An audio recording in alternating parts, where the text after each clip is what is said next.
오늘은 에베소서 6장 말씀을 읽었습니다. 에베소서에 있는 이 말씀은 5장 20절, 21절을 보면 이런 말씀이 있어요.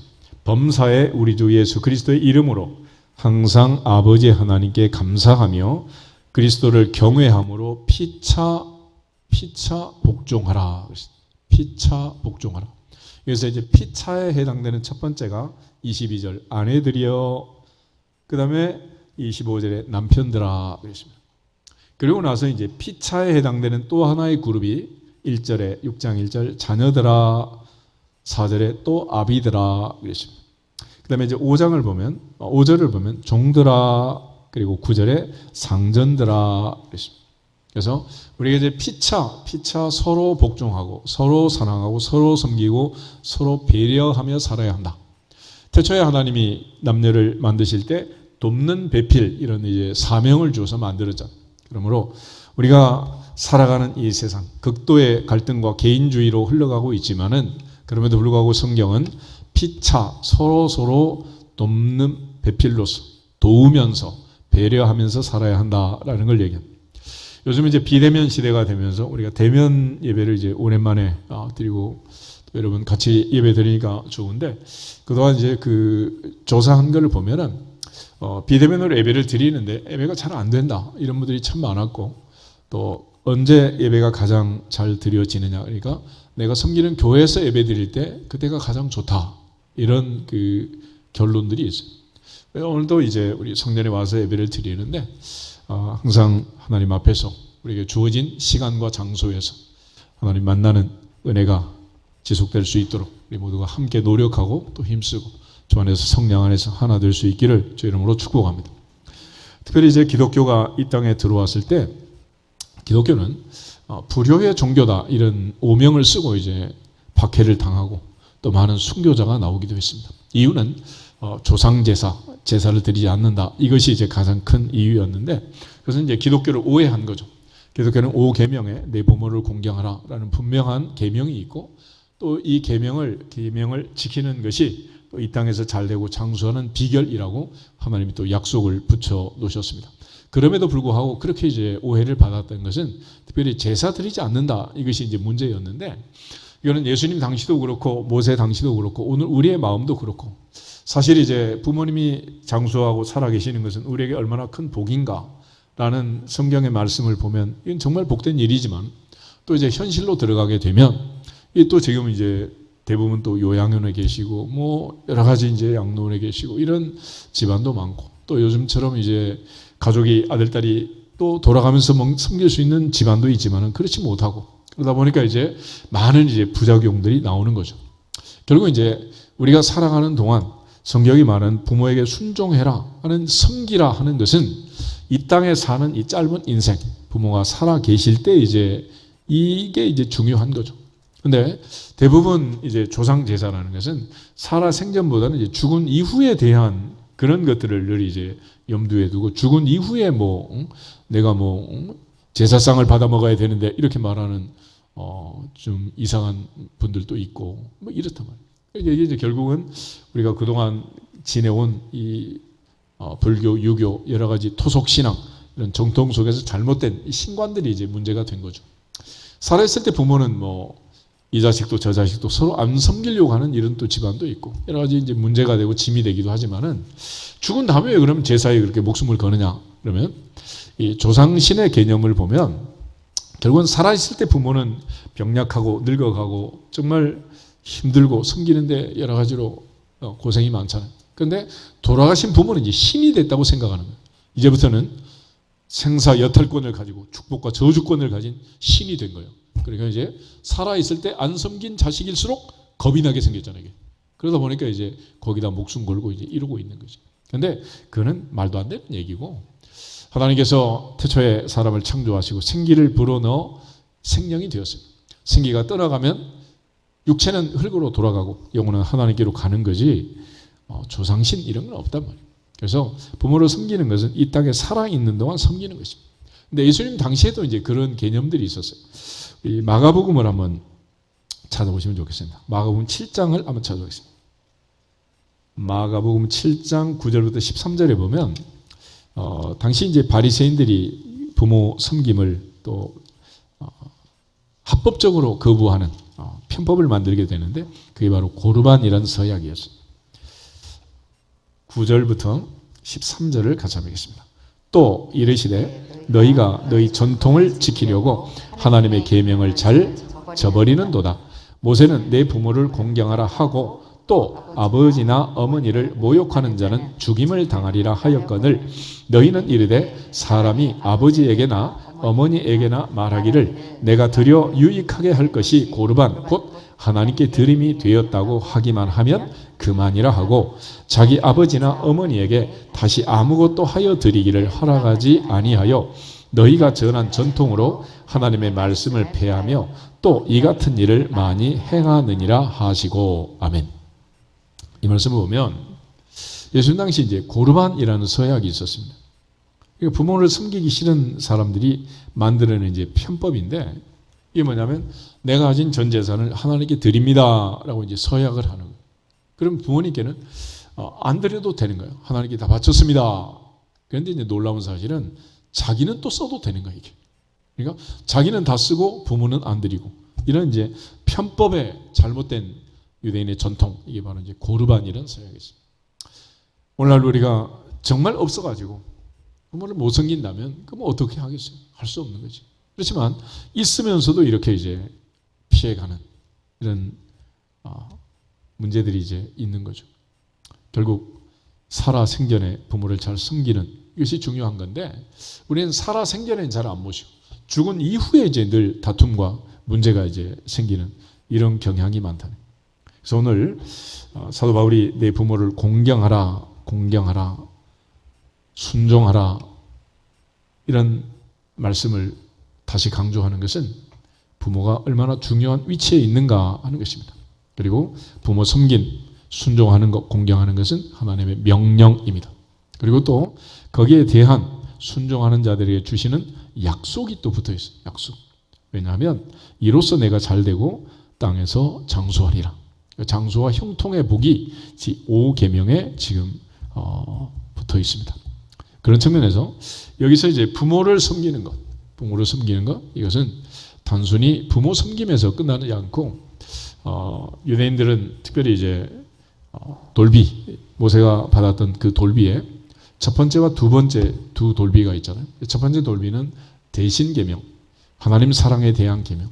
두 번째 돌비는 대인 계명, 이웃 사랑에 대한 그 계명으로 이제 생각을 하는데 5계명이 그러면 어느 쪽 돌비에 붙었겠느냐? 중간에 있으니까 헷갈리잖아요. 그래서 유대인들은 첫 번째 돌비 5개씩 나눠서 하나님이 주셨을 거로 생각하고 부모 공경, 부모 섬김을 하나님 섬김, 하나님 공경하는 것과 동등하게 취급을 한 거예요. 이것이 이제 유대인들의 전통이고 그래서 예수님께서도 모세 얘기를 한 거죠. 모세가 분명히 내 부모를 순종하라 했고 또 부모를 섬기지 않고 부모를 거역하는 자는 죽음이다 라고 말했음에도 불구하고 고르반 서약을 통해서 편법을 썼다. 이걸 이제 책망하시는 거죠. 그리고 저렇게 20장을 한번 찾아보겠습니다. 저렇게 20장을 보면 10계명이 나옵니다. 모세가 이제 시내산에서 하나님으로부터 받았던 계명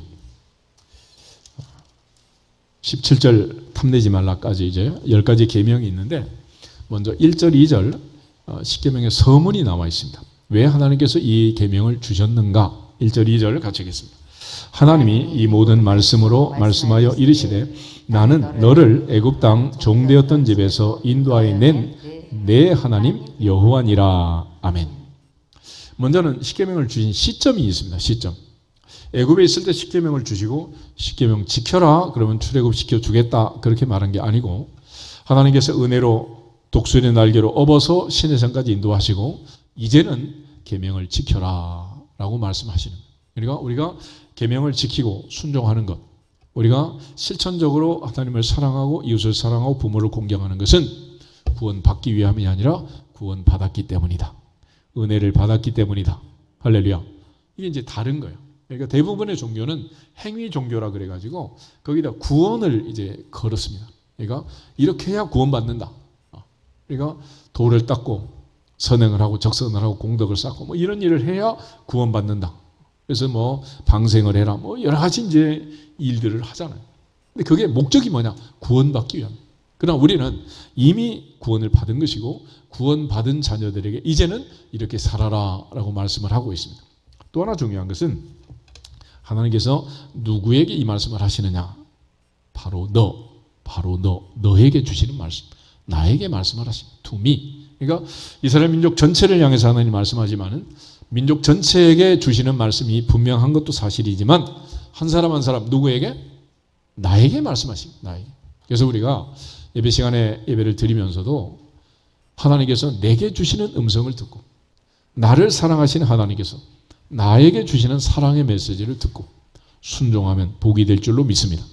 그래서 십계명은 너는 너를 위하여 너는 너를 강조하는 거예요. 천하 모든 사람이 다 그렇게 살더라도 너는 이렇게 살아라. 너는 그러면 안 된다라고 말씀하는 거죠. 그래서 하나님은 지금 많은 사람이 있지만 지금 우리에게 집단적으로 말씀하는 것 같지만 하나님은 지금 누구한테 관심이 있는 거예요? 나에게. 그래서 하나님은 나를 기다리시는 거고 내게 말씀하시는 거예요. 그렇게 믿는 자는 그렇게 받는 자는 하나님의 음성을 듣게 될 것이고 이 말씀은 믿는 자 속에서 역사하느니라. 믿는 자 속에 역사하느니라. 내게 주시는 말씀을 들어야 되는 거예요. 그래서 모세가 3,500년 전에 십계명을 반포할 때 누구에게 말씀을 주셨느냐? 나에게 주신 거예요. 그리고 특별히 5계명에서 우리에게 분부한 것은 너의 부모에게 공경해라. 너의 부모, 너의 아버지, 너의 어머니를 공경해라. 그리하면 너의 하나님 여호와가 너에게 준 땅에서 너의 생명이 길리라. 할렐루야. 그건 다른 사람 얘기가 아닙니다. 전부 누구 얘기? 내 얘기야. 마이 스토리예요. 마이 스토리. 그래서 우리가 성경에 있는 이 역사적 사건들을 나의 이야기로 믿고 받고 소화해내서 반드시 내가 사는 이 인생길에서 하나님이 약속하신 내게 주시기로 예비하신 그 은혜와 복을 빼앗기지 않기를 주님의 이름으로 축복합니다. 이런 차원에서 십계명은 이제 대신계명과 대인계명으로 둘로 이제 나누는데 개신교는 대체로 이제 이 5번째 계명, 이 계명부터 2번째 돌비로 분류를 합니다. 사도 바울이 이제 우리에게 말씀한 것처럼 이것은 약속이 있는 첫 번째 계명이라고 얘기했고 또 특별히 십계명을 보면 십계명은 뭐 특별한 이유가 설명되어 있지는 않습니다. 예를 들어서 살인하지 말라, 간음하지 말라, 도둑질하지 말라, 거짓 증거하지 말라, 탐내지 말라. 왜요? 하지 말라면 하지 마. 그냥 그거야. 설명이 없어요. 그런데 내 부모를 공경하라. 여기는 하나님께서 복을 듬뿍 여기다 붙여놓은 거예요. 그래서 특별히 내 부모를 공경하라. 그리하면 너의 하나님 여호와께서 너에게 준 이 땅에서 내 생명이 길리라. 내가 잘되고 장수하리라. 할렐루야. 그래서 하나님께서 이 5번째 계명에다가 모든 복을 붙여놓은 거예요. 이런 차원에서 이제 우리가 십계명을 해석할 때 어떻게 해석하느냐에 따라서 이제 많은 차이가 있게 되는데 유대교는 1계명부터 5계명, 6번째에서 10번째 계명 이 둘로 이제 대신계명, 대인계명을 나누. 하나님 사랑, 이웃 사랑의 계명을 나누었어요. 반대로 이제 가톨릭에서는 제4계명이 있죠. 안식일 계명. 예수님 말씀하실 때 이런 말씀하셨죠. 사람이 안식일을 위하여 있는 게 아니고 안식일이 사람을 위하여 있다. 그러니까 안식일은 누구를 위한 계명이요? 사람을 위한 계명. 이렇게 해가지고 이제 4계명부터 10번째 계명까지를 대인계명, 사람 사랑 이렇게 이제 분류를 해요. 그러나 이제 개신교는 1계명부터 4계명까지는 하나님 사랑하는 계명. 그리고 5번째 부모 공경부터 10번째까지는 이웃 사랑. 우리가 태어나서 첫 번째 만난 이웃, 부모 아니겠어요? 부모 섬김에 대해서 이제 강조를 하는 거죠. 그런데 이 십계명을 해석하면서 이제 예수님께서 하나님 사랑, 이웃 사랑 이렇게 해석을 하고 있는 것이 이제 사실이죠. 우리 마가복음 12장을 한번 찾아보겠습니다. 마가복음 12장을 보시면 한 율법사가 예수님께 이제 질문을 하잖아요. 어떤 계명이 제일 큽니까? 첫째입니까? 이런 계명을 하게 되는 질문을 하게 되는데 28절 말씀을 보면 서기관이 와서 한 사람이 그들이 변론하는 것을 듣고 예수께서 잘 대답하신 줄 알고 나와 물었다. 그러니까 묻는 의도가 아직 지금 괘씸한 상당히 좀 불량한 불순한 그런 의도를 가지고 주님께 질문을 던지는 거예요. 모든 계명 중에서 첫째가 무엇입니까? 이런 질문을 던졌어요. 여기서 말하는 율법사가 말한 서기관이 말한 모든 계명이라는 것은 그러니까 모세 오경, 토라, 창세기, 출애굽기, 레위기, 민수기, 신명기 이 모세 오경 안에 있는 명령, 계명을 전부 정리하면 전체가 613가지가 됩니다. 그 중에 계명은 크게 이제 둘로 나눠서 하라는 계명이 있고 하지 말라는 게 있어요. 하라 하지 말라. 십계명도 그러잖아요. 하라 하지 말라. 두 가지야. 하라는 거 하지 마. 하라는 것과 하지 말라. 그 외에는 다른 건 없죠. 그런데 1년이 365일인데 365가지가 하지 말라는 거예요. 그리고 248가지, 248 이게 이제 하라는 계명. 전체가 합쳐서 613가지. 그래서 그 중에 첫째가 무엇입니까? 이런 질문을 던지는 거예요. 십계명 중에 첫째 이런 얘기가 아니고, 그러니까 이 사람이 던진 이 질문을 보면은 아주 교묘하게 예수님을 걸고 넘어지는, 어떻게 하든지 말로써 꼬투리를 잡아가지고 넘어뜨리려는 이런 질문을 지금 던진 겁니다.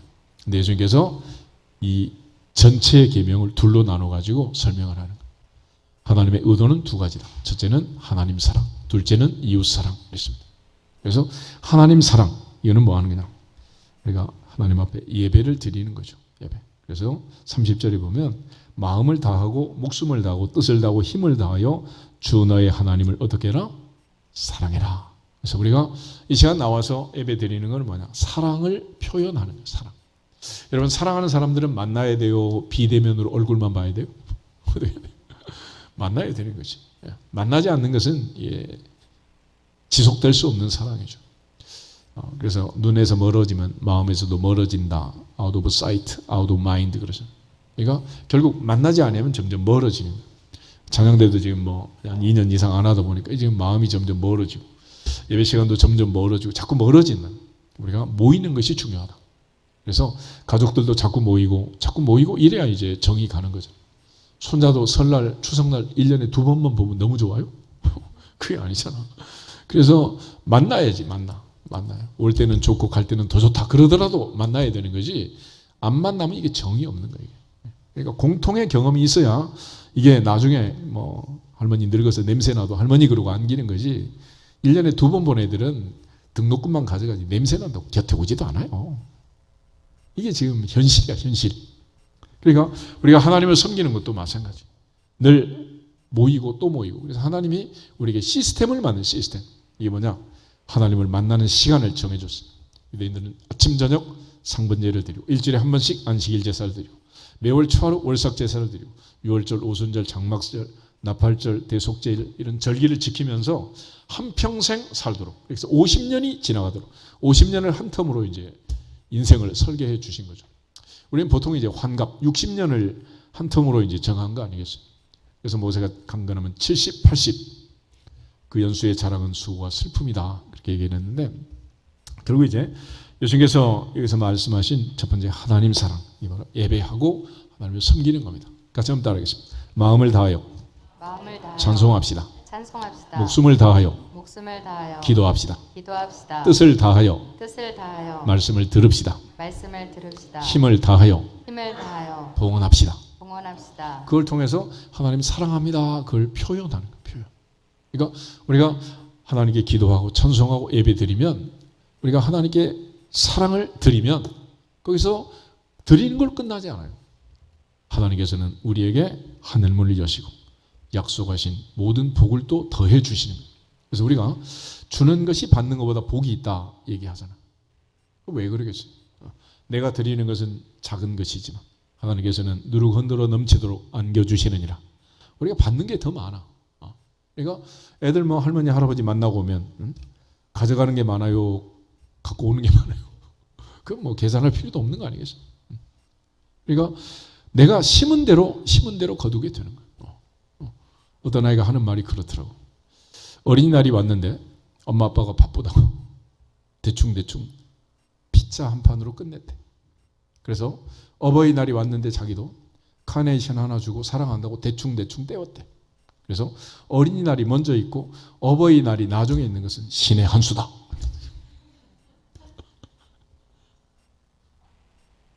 심는 대로. 이 원리가. 그러니까 우리가 하나님을 섬기면 하나님께서는 누룩 흔들어 넘치도록 최소가 30배, 60배, 100배야.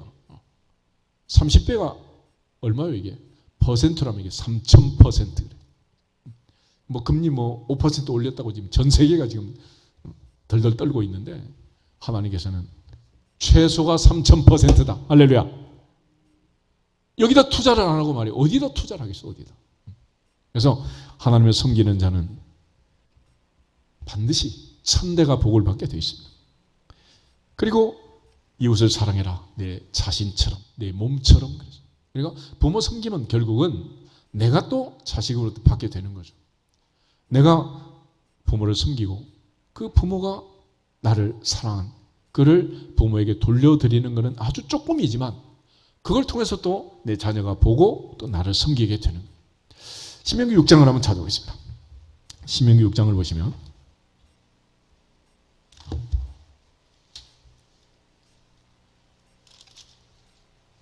4절, 5절 두 절을 한번 같이 읽겠습니다. 이스라엘아 들으라. 우리 하나님 여호와는 오직 유일한 여호와이시니 너는 마음을 다하고 뜻을 다하고 힘을 다하여 내 하나님 여호와를 사랑하라. 아멘. 우리 하나님을 사랑해야 할 이유와 부모를 사랑하고 공경할 이유가 바로 여기 있습니다. 하나님은 유일하신 하나님, 한 분이다. 한 분. 라합이 고백한 것처럼 너희 하나님 여호와는 상천하지의 하나님, 하늘에서도 하나님, 땅에서도 하나님. 하나님은 오직 몇 분이다? 한 분. 그래서 우리가 하나님 그러는 거예요. 근데 굳이 그걸 갖다가 하느님이 보호하사 우리나라 만세, 자꾸 이렇게 하느님은 천신을 얘기하는 거고, 하늘에서만 하나님이 아니라 땅에서도 바다에서도 용왕신 뭐 산신령이 있는 게 아니고 어디에서나 한 분 하나님뿐이니라. 할렐루야. 그래서 우리는 한 분이신 하나님을 믿는 것이고, 그 하나님이 한 분이신 것처럼 우리가 세상을 태어날 때, 내가 이 땅에 존재할 때 하나님의 계획과 섭리 속에 애정 속에 태어나지만 육체를 물려준, 나를 태어나게 한 아빠도 엄마도 한 분이라는, 한 분. 그럼 바꿀 수 없는 진리 아니겠어요? 그래서 하나님이 한 분이신 것처럼 부모도 한 분이다. 그래서 하나님을 공경하는 것은 바로 부모를 공경하는 것이고, 부모를 공경할 때 하나님을 공경하는 것이고, 그래서 부모처럼 하나님처럼 동등하게 공경해라. 이걸 이제 강조하는. 그런데 이거를 우리가 해야 될 이유를 지금 또 설명을 하는데, 우리 6절부터 9절을 계속해서 보겠습니다. 신명기 6장 6절. 오늘 내가 내게 명하는 이 말씀을 너는 마음에 새기고 내 자녀에게 부지런히 가르치며 집에 앉았을 때에든지 길을 갈 때에든지 누워 있을 때에든지 일어날 때에든지 이 말씀을 강론할 것이며, 너는 또 그것을 내 손목에 매어 기호를 삼으며 내 미간에 붙여 표로 삼고 또 내 집 문설주와 바깥문에 기록할지니라. 아멘. 자녀에게 가르치기 전에 먼저 누가 그렇게 하라는 거예요? 너, 바로 너. 네가 그렇게 하라. 네가. 그러면 자녀는 어깨 너머로 붙여놓은 말씀을 읽고 듣고 그렇게 복을 받게 될 거라는. 우리가 교회 안에서는 뭐 설교도 하고 공부도 하고 제자 훈련도 하고 뭐 그렇죠. 그렇지만 내 집안에 있는 아들 딸에게 제자 훈련하기 위해서 성경 공부 시키겠어요? 앉고 서고 눕고 일어나는 24시간 다 보고 있는데 그건 불가한 거예요. 그래서 앉든지 서든지 누웠을 땐 일어날 때든지 하나님 사랑하는 것을 몸소 실천하고 보여주면 내 아들이 보고 또 복을 받게 될 거다라고 얘기를 합니다. 그래서 이러한 그 10계명과 5계명 속에서 우리가 배워야 할 여러 가지 진리가 있지만 그 중에 하나는 하나님도 유일하시고 부모도 유일하다. 할렐루야. 그렇기 때문에 부모를 공경하라. 이 공경한다라는 말은 히브리어로 카베드라는 동사라는 카베드라는 말은 무겁다, 중하다. 한자로도 무거울 중자를 쓰잖아요. 무거울 중자. 무엇이 중한디? 무엇이 중요하냐? 부모 섬김이 중요하다. 하나님을 공경함이 중요하다. 그것이 가장 무거운 일이고 가장 중요한 일이다. 여러분, 금값이 오르잖아요. 금이 올라간 이유가 뭡니까? 금이 가장 무겁기 때문에. 그래서 금이 중요한 거죠. 부모도 마찬가지다. 그러니까 이 무겁다는 것은 한편으로는 이게 귀중한 것이고 한편으로는 무거운 거예요. 그러니까 금은 중요하기도 하고 무겁기도 하고 그렇지. 그래서 우리가 교회 안에서도 중직 이런 말을 쓰잖아. 중직. 그거 뭐예요? 무거운 직책. 무거운 직책이란 게 뭐예요? 무슨 뜻이야 그게? 직분은 소중하고 직분은 또 무겁고, 그러니까 하나님 주신 복은 많지만 반대로 책임과 의무가 너무 크다, 그런 얘기. 그러니까 하나님 앞에서 이 소중한 게 뭐냐, 부모 섬기는 것도 똑같아요. 부모 섬김이라는 것은 어찌 보면 무거운 일이고 힘든 일이지만 반대로 또 하나님께서 거기에다 이 땅에서 잘되고 장수하는 복을 거기다 붙여놓으신 거예요. 그러니까 아이들이 이제 살다가 결혼을 하잖아. 그러면 이제 양가 부모님이 생기잖아. 그러면 이제 기회가 2배로 늘어나게 되는 거지. 무슨 기회? 이제 어버이날이 오면 선물할 것도 2배로 늘어나니까 무겁겠지. 그렇지만 반대로 복 받는 기회도 2배로 늘어난다. 할렐루야. 여러분, 한 번 하고 끝나는 것보다 기회가 한 번 더 있으면 너무 좋은 거 아니에요? 그래서 하나님이 그만큼 이제 기회를 늘려주시는 것이고, 어쨌거나 이 십계명이라는 것은 서로 이제 연결이 되어 있습니다. 그런 차원에서 하나의 계명을 지키고 다음 계명을 안 지키면 뭐 하나만 안 지킨 게 아니에요. 서로 상호간의 연관성을 가지고 있다. 요한일서 4장을 한번 보겠습니다. 요한일서 4장 20절 한 절만 읽겠습니다. 요한일서 4장 20절, 누구든지 하나님을 사랑하노라 하고 그 형제를 미워하면 이는 거짓말하는 자니 보는 바 그 형제를 사랑하지 아니하는 자는 보지 못하는 바 하나님을 사랑할 수 없느니라. 아멘. 하나님 사랑과 형제 사랑은 같다 다르다? 같다 다르다? 똑같다. 하나님 사랑과 형제 사랑은 똑같다. 하나님 공경과 부모 공경은 똑같다. 그러니까 하나님은 사랑하고 공경한다고 하면서 부모를 섬기지 않는 것, 이거는 위선이고 거짓말쟁이라, 그런 뜻입니다. 로마서 13장을 한번 더 보겠습니다. 로마서 13장 8절, 9절, 10절 세 절을 같이 읽겠습니다. 로마서 13장 8절. 피차 사랑의 빛 외에는 아무에게 든지 아무 빛도 지지 말라. 남을 사랑하는 자는 율법을 다 이루었느니라. 간음하지 말라, 살인하지 말라, 도둑질하지 말라, 탐내지 말라 한 것과 그 외에 다른 계명이 있을지라도 내 이웃을 내 자신과 같이 사랑하라 하신 그 말씀 가운데 다 들었느니라. 사랑은 이웃에게 악을 행하지 아니하나니 그러므로 사랑은 율법의 완성이니라. 아멘. 그러니까 하나님 사랑, 이웃 사랑. 하나님의 뜻은 서로 사랑하라는 사랑. 그러면 율법은 이루어진 거다. 그런데 하나님께서 이처럼 우리에게 계명을 주신 목적은 서로 사랑하고 돌보고 섬기라는 것이고, 예수님께서 마지막 만찬성에서 내가 새 계명을 너희에게 주노니 너희가 서로 사랑하라. 너희가 서로 사랑하면 이로써 모든 사람이 너희가 내 제자인 줄 알리라. 예수님께서는 하나님 사랑, 이웃 사랑을 한마디로 서로 사랑, 서로 사랑이라고 새 계명으로 이제 마침표를 찍어 주신 거예요. 이처럼 하나님 사랑과 이웃 사랑은 분리할 수 없는 불가분리의 한 계명으로, 한 사랑으로 이제 요약이 되고, 그래서 율법의 완성은 사랑이라고 말했습니다.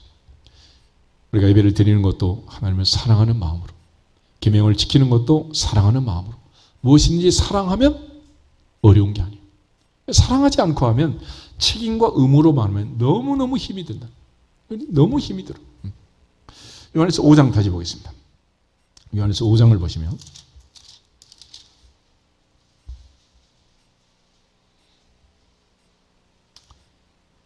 (1절부터) (3절을) 계속해서 보겠습니다.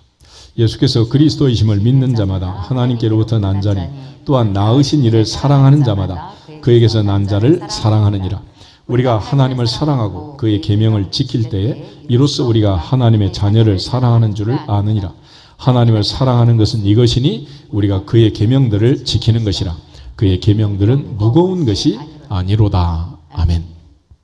그래요. 사랑하면서 계명을 지키면 무겁지 않다는. 부모를 사랑하라. 그런데 그 계명이 무거운 것은 의무로만 하면 무겁고 사랑하지 않고 하면 무겁다는. 그렇지만 사랑하면서 하면 쉬워. 그러니까 손잡을 때 사랑하면서 하면 하루 종일 들쳐 업고 있어도 무겁지가 않아. 근데 10kg짜리 쌀을 하루 종일 들쳐 업고 있으라 그래 봐. 하겠어. 무슨 차이? 사랑의 차이야. 사랑. 그래서 모세도 이 계명을 지키는 것은 무겁지 않다, 어렵지 않다 그랬어요. 우리는 계명 지키는 걸 굉장히 어렵게 생각하잖아요. 왜 어렵냐? 책임과 의무로 하려고 하니까 어려운 거예요. 신명기 30장을 한번 보겠습니다. 신명기 30장.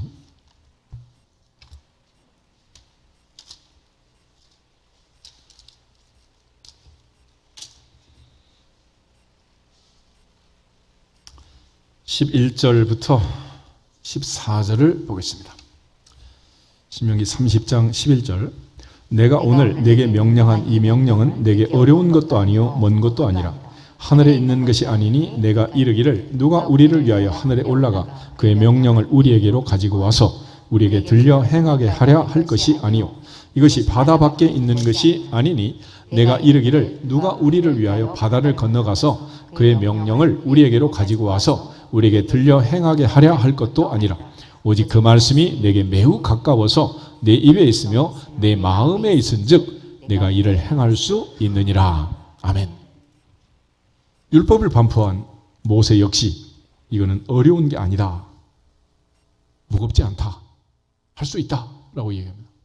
다시 말해서 하나님을 사랑하고 이웃을 사랑하는 것은 하나님의 은혜를 깨닫고 하나님의 사랑을 받은 자라면, 예수께서 하나님의 아들 그리스도이심을 믿는 자라면, 그 사랑을 깨달은 자라면 누구든지 할 수 있는 거라는.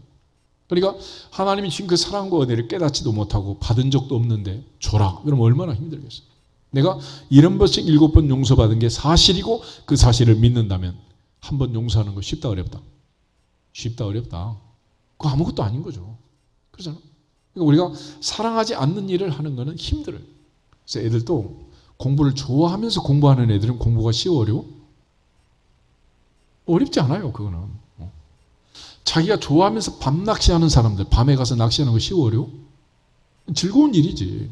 얼음 낚시도 즐겁고 바다 낚시도 즐겁고 물에 빠져도 즐겁고 다 즐거운 거예요. 그거는.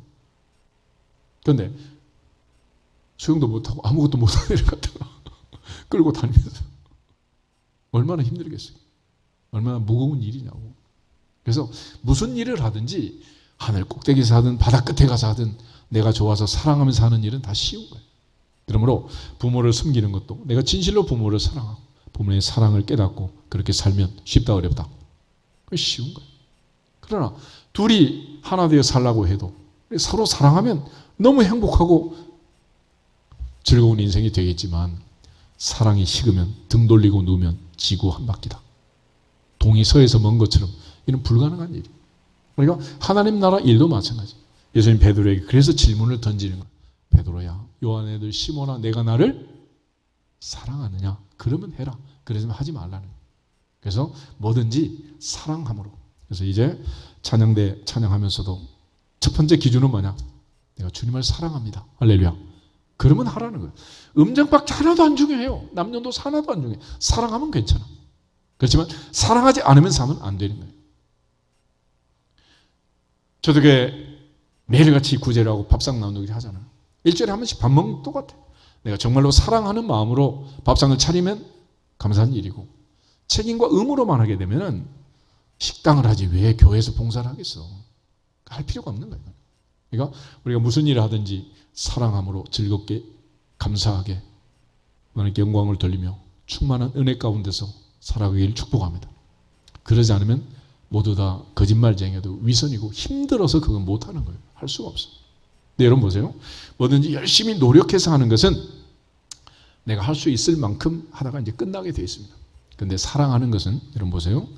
마지막 세상을 떠나는 그 순간까지 내가 힘이 없어 말도 못하고 겨우 숨을 쉬는 마지막 그 순간까지라도 사랑은 할 수 있다 없다? 그걸 할 수 있는 거야. 그러니까 사랑이라는 것은 억지로 힘쓰고 애써가지고 사랑하자, 열심히 사랑하자, 결단하다 사랑을 이래가지고 무슨 사랑이 되겠어요? 그래서 엄마 질문 중에 제일 바보 같은 질문이 아들아 너는 그 녀석이 왜 좋으니? 그 말이 안 되는 질문이잖아. 이유가 어디 있어? 그래서 아가페는 조건적이다 무조건적이다. 그 조건이 어디 있냐고. 지가 좋다는데 뭐. 그래서 우리가 하나님을 사랑하면서 섬기게 되면 중직이 아니라 솜털처럼 깃털처럼 가벼운 직분이 되는 것이고, 내가 사랑하면서 찬양을 하면 하루 종일 찬양을 해도 깨꼬리처럼 기쁘고 즐거운 것이고, 하루 종일 기도를 해도 행복한 것이고, 하나님을 사랑하는 마음이 있으면 예배가 길든 짧든 건 아무 문제가 안 되는 거예요. 그런데 사랑하지 않으면 5분만 앉아 있어도 지겨운 거지 뭐. 그렇잖아. 여러분 인생의 마지막까지 사랑받고 사랑하면서 행복하시길 축복합니다. 그것이 행복의 기준인 거예요. 그러니까 우리 교회를 다니면서도 막 억지로 막 무겁게 막 이렇게 다니면 이게 무거워서 어떻게 다녀요, 그거를. 하루도 아니고 언제까지 다니라는 거예요? 마지막 죽을 때까지 예배를 드리라는데, 입관 예배, 하관 예배, 발인 예배 끝나야 끝나는 거라는데 어떻게 예배를 그때까지 드리겠냐고. 숨 막혀서. 그렇지만 사랑하면 아들, 딸, 손자, 손녀 키우는 것처럼 사랑하면 마지막 죽는 순간까지도 행복하게 사는. 그래서 하나님 섬김, 이웃 섬김, 이 모든 계명을 예수님께서는 사랑의 계명이라고 말하고, 사랑하라. 사랑의 위에는 어떤 빛도 지지 말아라. 그런 거 아니겠습니까? 그런 측면에서 사랑은 율법의 완성이라고 했습니다. 또 하나, 이 계명에는 하나님의 두 가지 속성이 들어 있습니다. 하나님의 두 가지 중요한 성품은 공의와 사랑이라는 거예요. 공의와 사랑. 그런데 하나님께서는 사랑의 하나님일 뿐만 아니라 또 공의의 하나님이십니다. 그래서 십계명을 우리에게 주시고 나서 마지막 단서를 주죠. 누구든지 이 계명을 지키는 자는 천대까지 은혜를 베풀고 복을 주겠다. 그런데 만약에 이 계명에 불순종하면 3, 4대까지 저주한다. 그랬습니다. 그럼 왜 1000대까지 복을 주고 3, 4대만 저주를 하느냐? 1000대 저주하지. 이렇게 생각할지 모르지만 하나님이 개입하셔서 저주를 하시면 3대, 4대면 다 끝나버려요. 사무엘하 3장 1절에 가면 사울의 집과 다윗의 집 사이에 전쟁이 오래매 다윗은 점점 강해져 가고 사울은 점점 약해져 갔다 그랬습니다. 다윗이 나중에 왕이 되어가지고 자기 친구 요나단과 우정을 생각해서 혹시 사울의 집안에 남은 자가 없느냐, 요나단의 자손 중에 남은 자가 없느냐, 그리고 이스라엘 전국을 뒤져가지고 한 녀석을 찾았습니다. 찾고 보니 머비보셋이라는 요나단의 아들이었는데 두 다리가 다 쩔뚝발이 아이였어요. 만약 그 아이가 정상인이었으면 죽었지 뭐 살려놨겠어요. 그게. 그래서 하나님이 손을 대면 3대 4대 갈 것도 말 것도 없어요. 그렇지만 복은 언제까지? 1000대까지. 1000대까지. 그러므로 우리가 하나님 앞에 순종하고 이 사랑의 계명을 실천하면, 특별히 다른 사람 아니고 너의 아버지 너의 어머니를 공경하고 너의 아버지 너의 어머니를 사랑하고 너의 아버지 너의 어머니를 순종하면 너의 하나님 여호와가 내게 준 땅에서 내가 생명이 길고 잘 되리라. 할렐루야. 여기 하나님께서 모든 복을 다 여기를 묶어놨다는. 그래서 가베드라는 말은 무겁다. 반대로 이제 이 헬라에서는 디프레스테메스라는 단어를 쓰는데 이거는 빚을 갚되 후하게 갚아라 그러니 후하게. 요즘 뭐 이자가 몇 프로 뭐 이렇게 얘기하지만은 우리가 부모님께 받은 은혜, 하나님께 받은 사랑과 은혜, 그걸 계산할 수 있겠습니까? 그래서 부모님은 평생 다 주고 이제 떠나가시는 건데 우리는 잠시 잠깐 살아계신 그 부모에게 돌려드리는 거 아니겠어요? 근데 빚을 갚을 때는 후하게 갚아라. 후하게. 그래서 4배로 갚겠습니다. 이런 이제 고백들을 하잖아요. 그러니까 하나님 앞에서 우리가 그 받은 바 은혜를 갚을 때 후하게 갚아라. 그러니까 부모님을 섬길 때는 계산기 두드리지 말고 가장 좋은 것들로 최대 최선을 다해서 섬겨라. 그러니 우리 하나님께 공경하는 마찬가지 아니죠. 우리가 하나님 앞에 예물을 드릴 때 하나님이 내게 주신 복이 얼마짜리다. 그리고 계산해 가지고 뭐 그렇게 연말정산하듯이 뭐 그렇게 하는 게 아니잖아요. 내 인생 전체를 드리고 사도 바울처럼 내 목숨을 바쳐도 갚을 수 없는 은혜. 그 은혜를 우리가 깨닫고 적은 것으로 표하는 것뿐이지. 그래서 부모를 공경하라, 순종하라, 복종하라 이런 말씀은 가장 소중하게 귀하게 여기고 내가 할 수 있는 최대 최선을 다해서 갚아라 그런 뜻을 가지고 있습니다. 동시에 이제 우리가 이 5계명에서 가장 중요한 것은 그럼 왜 하나님께서 우리에게 이런 계명을 줘가지고 힘들게 하냐? 하나님 왜 그렇게 힘들게 하시냐? 도대체 어떤 분이냐? 그러면 부모를 공경해라. 이건 뭐 너무 힘들잖아요. 그렇죠? 그런데 그 다음 붙어 있는 약속이 있어. 그렇게 하면 너희 하나님 여호와가 내게 준 땅에서 내 생명이 길고 잘 될 것이다. 이로써 내가 잘 되고 장수하리라. 할렐루야. 그러니까 하나님의 목적은 부모를 섬기게 하는 그것도 목적이지만 결과적으로 우리한테 뭐 주시려고? 복을 주시려고. 그게 목적인 거야. 하나님께서 하시는 이 깊은 뜻을 모르기 때문에 우리 늘 이제 실패하는 거죠.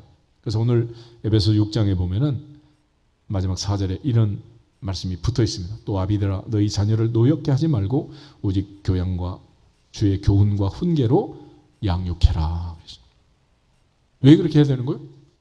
오매불망 내가 그렇게 사랑하는 내 아들 내 딸 내 손자 손녀가 복을 받도록. 할렐루야. 그것이 사명이에요. 사명. 근데 우리가 어떻게 하느냐에 따라서 이게 이제 달라지게 되는 거죠. 그래서 모세가 신명기 6장에 강조하는 것은 네가 먼저 그렇게 해라. 네가 먼저. 그러니까 결국 따져보면 인생에 일어나는 모든 문제는 누구 때문에 생기는 거예요? 누구 때문에? 다 나 때문이야. 너 때문이 아니고 나 때문인 거죠. 내가 잘못해서 그런 거지 뭐 남의 탓을 할 게 뭐가 있겠어. 그런 차원에서 문제와 뒤에는 반드시 문제 부모가 있다 그러잖아. 내 아들이 잘못되고 내 딸이 잘못되면 아들, 딸 문제가 아니잖아. 잘못 키운 내 문제다. 내가 잘못 키웠다. 그래서 노인정에 있는 요양원 부모들, 찾아오는 자식들, 그 보면서 마지막까지 자식에 대한 얘기를 입을 다물고 안 한다 그러잖아. 그게 부모의 마음인 거죠. 우리가 이 5계명을 실천하고 복을 받는 것. 성경에서 어느 사람이나 성공한 사람은 다 마찬가지예요. 여러분 요셉이라는 사람 알죠? 요셉. 요셉은 어떻게 해서 애굽의 총리가 됐을까? 야곱이 사랑하는 아내 라헬이 11번째로 낳은 아들이잖아요. 요셉. 그렇게 야곱이 평생 요셉을 붙들고 있었으면 그저 양이나 치는 그런 사람으로 인생을 살지 않았겠어요. 근데 이 요셉은 아버지의 심부름 갔다 와라 하는 말씀에 순종한 거예요. 아버지 말씀에. 그래서 그가 애굽에 마침내 총리까지 되는 건데 창세기 37장을 한번 찾아보겠습니다. 창세기 37장.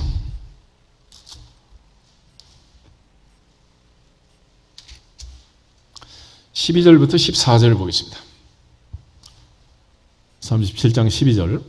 그의 형들이 세겜에 가서 아버지의 양떼를 칠 때에 이스라엘이 요셉에게 이르되 내 형들이 세겜에서 양을 치지 아니하느냐 너를 그들에게로 보내리라. 요셉이 아버지에게 대답하되 내가 그리 하겠나이다. 이스라엘이 그에게 이르되 가서 내 형들과 양떼가 다 잘 있는지를 보고 돌아와 내게 말하라 하고 그를 헤브론 골짜기에서 보내니 그가 세겜으로 가니라. 아멘. 근데 이 요셉은 아버지가 얘기할 때 나이가 17살이었고 집에서 채색 옷을 입고 그저 뭐 게임만 하고 놀던 애야. 근데 멀리 세겜까지 가서 형들의 안부를 묻고 하라 그랬어. 근데 그가 갔을 때 15절부터 17절에 보면은 그냥 세겜에 가서 없으니까 그냥 돌아오면 될 텐데 그가 도단까지 그 형들을 찾아가게 됩니다. 그리고 그 형들을 만나는 거예요. 그때 형들이 채색 옷을 입고 온 이 동생이 시기 질투가 나가지고 이스마엘 상인들이 팔아버리고 애굽에 끌려가게 되는 거예요. 인생의 스토리가 그렇게 돼요. 그러니까 나중에 이제 이산가족이 돼가지고 22년 후에 야곱이 이제 요셉을 만나잖아요. 그런데 채색 옷에다가 염소피를 묻혀가지고 아버지의 아들의 옷인가 아닌가 보소서 이렇게 가져오자 야곱이 얼마나 슬피 울고 또 울고 한탄을 해요. 내가 너를 심부름 안 보냈으면 좋았을 것. 내가 너를 보내가지고 사나운 짐승이 내 아들을 물어 찢어 죽였구나. 이러면서 얼마나 한탄하며 살았겠어요. 근데 놀라운 사실은 그렇게 요셉이 순종하면서 떠나갔기 때문에 총리가 되었느니라. 할렐루야. 그게 출발점이야, 출발점.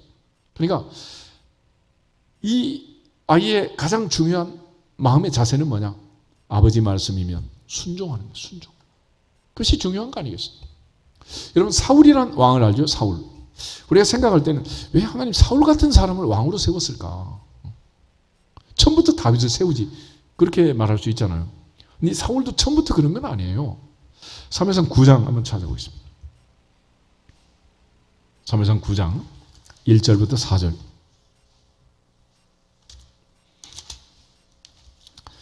사무엘상 9장 1절에서 4절 보겠습니다. 1절. 베냐민 지파에 기스라 이름하는 유력한 사람이 있으니 그는 아비엘의 아들이요 스롤의 손자요 베고라스의 증손이요 아비야의 현손이며 베냐민 사람이더라. 기스에게 아들이 있으니 그의 이름은 사울이요 준수한 소년이라. 이스라엘 자손 중에 그보다 더 준수한 자가 없고 키는 모든 백성보다 어깨 위만큼 더 컸더라. 사울의 아버지 기스가 암나귀들을 잃고 그의 아들 사울에게 이르되 너는 일어나 한 사원을 데리고 가서 암나귀들을 찾으라 하매 그가 에브라임 산지와 살리사 땅으로 두루 다녀 보았으나 찾지 못하고 사할림 땅으로 두루 다녀 보았으나 그곳에는 없었고 베냐민 사람의 땅으로 두루 다녀 보았으나 찾지 못하니라. 아멘. 이게 바로 이제 사울이 사무엘을 만나서 기름 부음을 받게 된 계기가 됩니다. 사울이라는 사람은 당시에 보통 아이들보다 어깨 위만큼 더 컸고 기골이 장대한, 그것도 준수하게 생긴 멋진 청년이었던. 그런데 아빠가 심부름을 시키니까 지금 암나귀를 잃어버리고 찾아와라. 그러니까 두말하지 않고 사환을 데리고 찾으러 나갔습니다. 대충 찾았어요? 본문을 보니까 찾고 또 찾았어요. 왕 시켜도 되겠어 안 되겠어? 될 것 같아 안 될 것 같아.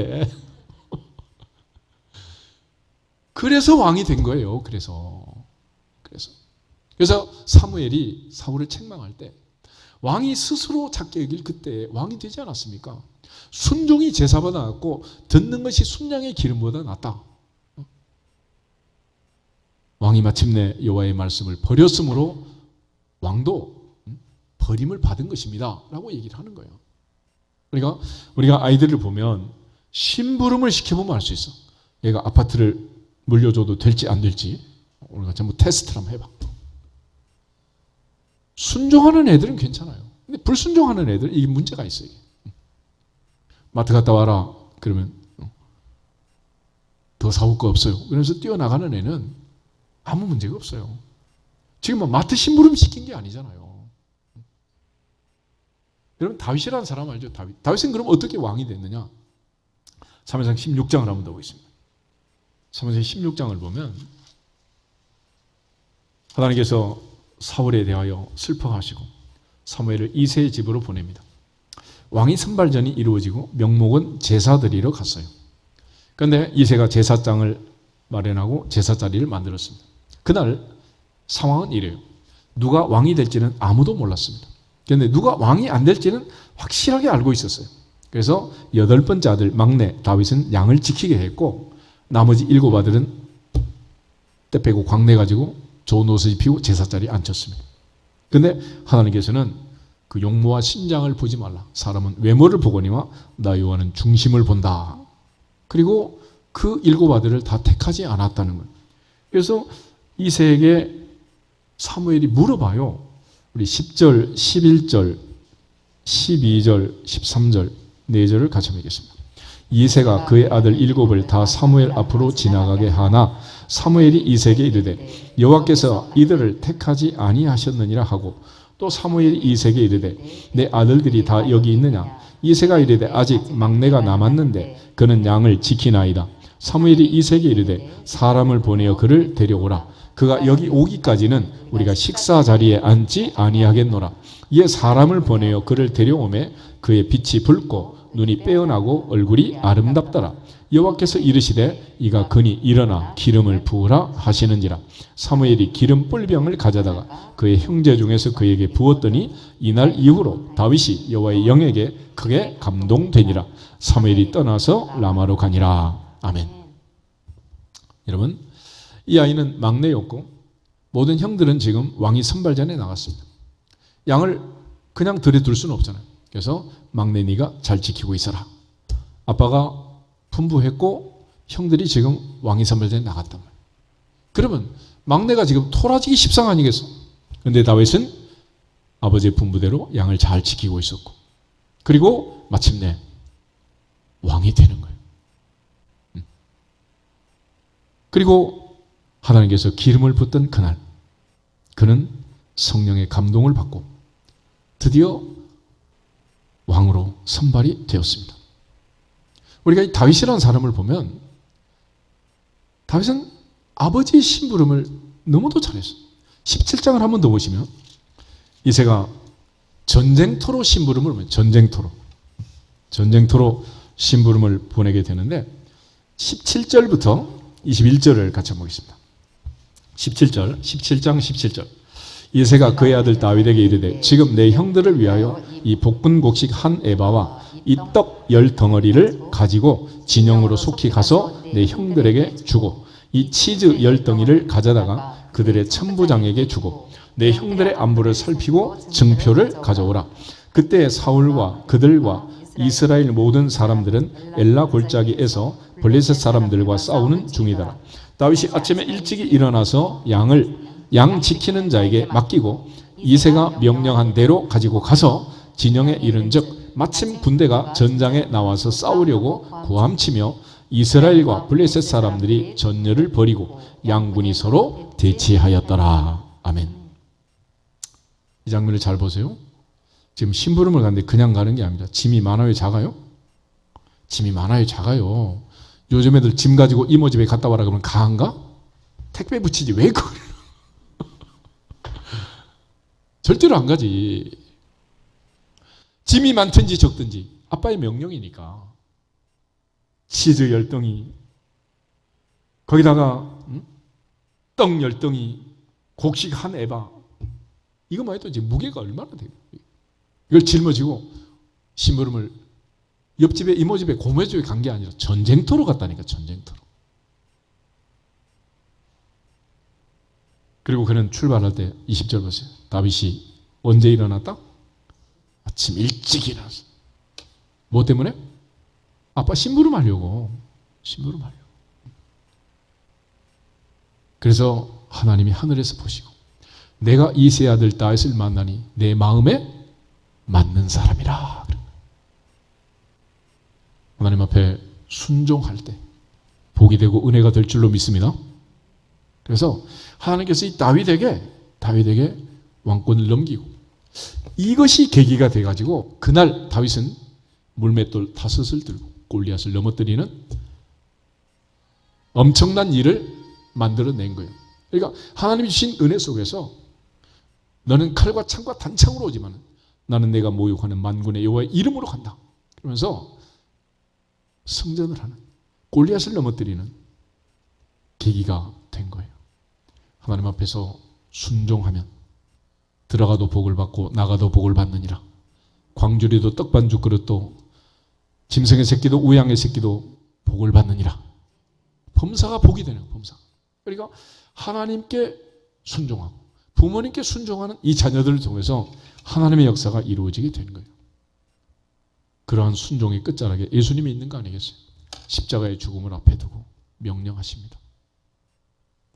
그러나 그 십자가의 죽음 앞에서 나의 원대로 마시고 아버지 원대로 하옵소서. 순종을 넘어 죽기까지 복종하신 거예요. 그것이 주님 아니에요. 그 주님의 복종으로 순종으로 오늘 우리가 이렇게 멀쩡하게 앉아서 아무 죄도 없는 것처럼 예배를 드리고 있잖아요. 이것이 은혜니라. 이것이 은혜니라. 이보다 더 큰 은혜가 어디 있겠어요. 그래서 하나님께서는 우리 모두에게 복을 주시기 위해서 다른 사람 아니고 너를 낳아준 너의 아버지 너의 어머니를 공경하고 너의 아버지 너의 어머니에게 순종해라. 이로써 내가 잘되고 장수하리라. 그렇게 하면 그리하면 너의 하나님 여호와께서 내게 준 땅에서 내가 잘되고 장수하리라. 할렐루야. 우리를 잘되게 하기 위해서 우리에게 복 주기 위해서 그렇게 하신 거예요. 그러므로 내가 먼저 실천하고 내가 먼저 본을 보이고 내가 먼저 복을 받고 그 복을 또 자녀가 받고 천대까지 주시는 약속하신 그 복을 누리시기를 주 이름으로 축복합니다.